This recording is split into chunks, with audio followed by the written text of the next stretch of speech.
Alright, and hey there Proxyians, and this is Proxify here, and guys, welcome back to another episode of the Pokemon Shield Randomizer Nuzlocke. So if you guys missed out during our last episode, we have finally made it on over here to Hulbury, and we also did get to go and meet up with Chairman Rose's assistant, which that is Oleana. I think we're going to be seeing a little bit more of her a little bit later on within this game, but just not for right now, because we got ourselves Nessa's gym here, and we need to go and basically tackle it with a few more gym trainers, and not only that, but also have to go and tackle it with Nessa herself, so that we can actually be able to go and do that. And I think we're going to do that all within one episode for today. So I think this video may be a little bit long, but I think we should probably be able to basically nail out on every single type of gym trainer that's here, because we do have Celeste with Magical Leaf, so none of these trainers really shouldn't have too much of a problem within our time here. But for right now, we're just going to do a little bit of a team recap before we get ourselves all started, so let's go ahead and do this first. So we got ourselves Celeste at level 24, does have Confusion, Heal Bell, Magical Leaf, and also with Baton Pass. We also do have Dust at level 20, does have Headbutt from the last episode, does have Assurance, Dragon Breath, and also with Bite. We also do have Squire at level 23 with Pluck, Taunt, Power Trip, and also with Home Claws. We also do have Nitro at level 20 with Flame Wheel, Agility, Howl, and also with Bite. We also do have Everest at level 19 with Fury Cutter, Quick Attack, Screech, and also with Metal Claw. And we also do have Hogan at level 16 with Water Gun, Hypnosis, Pound, and also with Mud Shot. And I believe that is everybody on the team. And without that being said, let's go and finally press on this switch here. And we have to go and move with some more water around in this section for a little bit. And I think for right now, we actually have to go and press on the yellow switch first, and then we go and then do the red one right after, if I can recall on how this is supposed to work. Yep. So just like this, we'll go and turn off on the water here. And this gym can actually get a little bit confusing. It's just that a little bit later on, when we actually continue our way throughout this time here, there is going to be kind of an annoying type of situation that we're going to be running on into here pretty soon, where that you actually do have to go and kind of move at least like 3 different of these type of switches. And you have to do them in a sequential type of order for them to actually get turned off, or else you won't be able to go and actually head right on into Nessa's place there.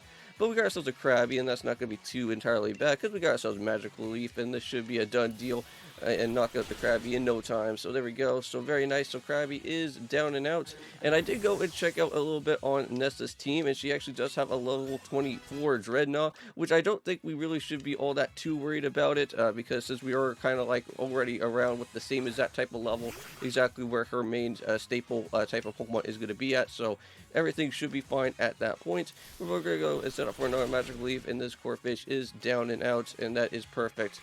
Now, I think right on after, once this video is done, you guys will be able to go and check out that there is going to be a Kirby Forgotten Land Let's Play as well.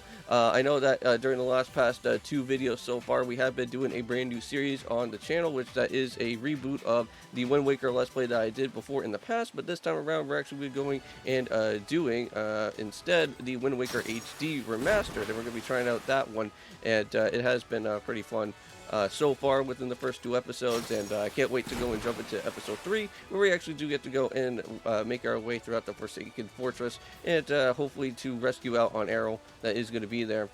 So now, here comes out the most annoying puzzle that is going to be happening within this whole entire thing. But you want to make sure that you want to actually go and take care of actually turning off the yellow platform first. Or I think flipping around with the yellow switch first, and then make your way on over to the red one, and then I think you have to go and then hit the blue one right after. And then you should hopefully be able to go and reach on into the middle section, and then you should be able to actually go and fight with Nessa during that time. And I remember when I first when I first played Pokemon Sword for the first time, I remember having to do this puzzle within the Nuzlocke, and I had to actually kind of go and cut a few things out, I think even in the Nuzlocke itself entirely, because of just that one annoying puzzle, because I thought it was a little bit annoying on like the way that you actually have to do it in a sequential type of order for it to happen. But we're going to go and use another super effective move, which that's going to be Magical Leaf and knock it on the Choodle. We've already done this before. We already kind of know about what Choodle is all about. Like, I have to say, Choodle kind of looks like a split between like a Bulbasaur and like a Squirtle combination. But like, it's kind of interesting on how like Pokemon kind of like designs out their Pokemon. Now, actually, fun fact, I don't know if you guys really do know about this, but most of the times, Game Freak actually likes to take some original aspects of some Pokemon and actually switch it around and actually make it into that one certain type of Pokemon for that generation. It's kind of like how. Because if I'm not mistaken, I think they actually took Pikachu's body and I think actually made it into Meryl, and that's how they designed it out on Meryl on what it was supposed to be, I think. which that's actually pretty cool. So yeah, for what we actually do have to go and do is actually head on down on over to where we actually have to go and hit on this button here. And then we have to go and then hit on the red switch, because then that is how we're going to be able to go and literally get the blue switch already activated at this point. There we go. And then the last and final one is hitting on this switch, and now we can finally be able to go and head right through the middle, and nothing is to be too much of a hard time within this section. All we have to do now is just go and make our way all the way up to the very top part of this place. We already did all the battling that we do need to do, and I think I have to say, I think we're finally ready to go and basically take care of this. So yep, gym mission has been cleared, and it's onwards to the stadium. And let's go and see all the wonderful, beautiful people that's outside, and also battling out with Nessa as well too in the process. All right, here we go. Oh man, I have to say this one actually looks pretty cool. I kind of like the blue design that happens within the gym. Now, also too, that also goes for the same thing with Pierce's gym. I kind of like Pierce's one as well too, because it's kind of like like an alley type of street type of like gym stadium a little bit. But here we go. So welcome, Honored Gym Challenger. I think that you already realized, but I'm Nessa. Sorry I have to made you look for me, but I doubt my humble mission difficulty, but yet you cleared it. Your mind as a Pokemon trainer must be quite refined. Well, no matter what kind of plan that you refined may be plotting, but my partner and I will be sure to sink it. All right. Well, if you want to try and sink the whole entire gym challenge that I'm trying to do, go right on ahead. But I already have a Grass-type Pokemon, so we should already be in the clear anyways. Alright, here we go. So she's going to be sent out for a Goldie. Now, I think she also does have the evolution of the Arawasp or Aracuda or something like that. Or I think that is the evolution of that one particular Pokemon. I can't really recall exactly on what the name of it's actually known as. Because, again, I don't really remember or can't really recall a whole bunch of Generation 8 type of Pokemon, though. And there we go. So Goldie's already finished, so that's perfect. That's awesome. And Hoga's now at level 18, so not too bad. So we're getting close. Oh, here we go, Bubble Beam. That's actually pretty nice. That's actually one move that I've been actually wanting to get, at least for some type of water Pokemon, but there we go. So sweet. So we actually got ourselves a Bubble Beam, and I think by level 20, I think we should at least get ourselves a Poliwhirl, which would be pretty nice. So Aracuda. So Aracuda is going to be the one that's going to be coming out.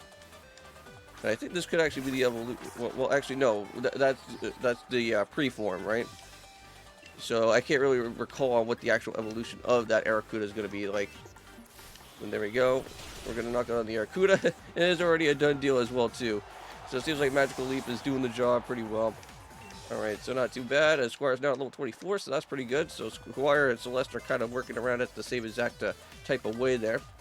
But here we go. So Dreadnought may be a little bit difficult because he's going to be somewhat pretty tanky. He's kind of like the Blastoise, I guess. He's going to be like really annoyed to like basically knock out at this point. But here we go. We're going to Dynamax up. We're going to set up for a Max Overgrowth. And that's going to be a little bit annoying, though, because Max Overgrowth is going to be the same type of thing that we've seen from before with Milo, where he would just, like, heal up the entire battlefield, and I think that may become a little bit of a problem. But, whoa, there's a big Dynamax Celebi on the field. Let's go and do it, man. I think I'm ready. So, what's going to happen with her? I guess she's going to also set up for her Dynamax as well. I have to say, playing this on Yuzu though, I have to say, I really do like the rumble effect, because like it's just like rumbling my Xbox controller. It was pretty cool. Alright, and here we go. Let the battle begin, man. I guess it's just because I guess it has like the feature for like the Joy-Cons, I guess, so that's why it's attached to like to my Xbox controller. But, oh no, okay, here we go. Max Overgrowth, I think that should at least do a lot of damage, hopefully. Oh, wow, look at that. Just a one hit. Well, I thought that this man was going to probably at least tank that hit. But no, I guess not. Jeez. Completely knocked out. What are you? Are you like water ground or something? Maybe that's why. Maybe that's why I did like a lot of damage. But nice. Look at that. Celeste. You did an awesome job, man. This is going to be like the shortest episode, I think, that we've already done. Because that's all that I wanted to do, really. Was actually just go and just literally take care of this gym. But there we go, guys. We literally defeated Nessa. Nice. Wow. Within like, it was just a blowout, like one after another. Nessa, what were you thinking, man? You could at least have like maybe a Wish Cache or something at least. But I know that Wish Cache will still get nailed pretty quickly because like grass type moves are like super effective to it. But there you go. Get ourselves now with the water badge, I think, by this point now. Okay, and now we have to just go and add that to the layout as well too, future procs. Alright, so there we go. So now Pokemon up to level 30. So, sweet. So you'll want to go and challenge the Fire Gym leader next. So we'll have to be heading back to Monostoke. Alrighty. Well, we're heading back to the wild area, and I think by this point, we should be set for the wild area.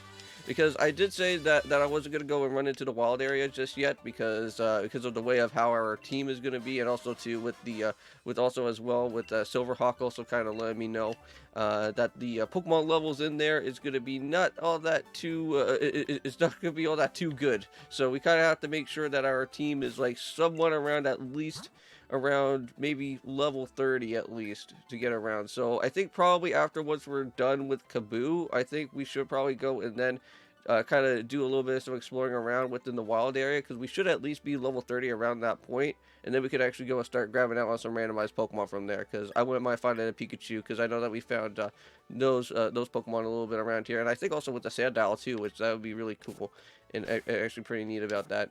But anyways, I think I'm going to go and end it off here. So thank you guys so much for watching. Don't forget to leave a comment, like, also subscribe. And I think, yeah, so next episode, headed on over back to Monostoke. So that is going to be going on. So I'll see you guys then. And of course, peace.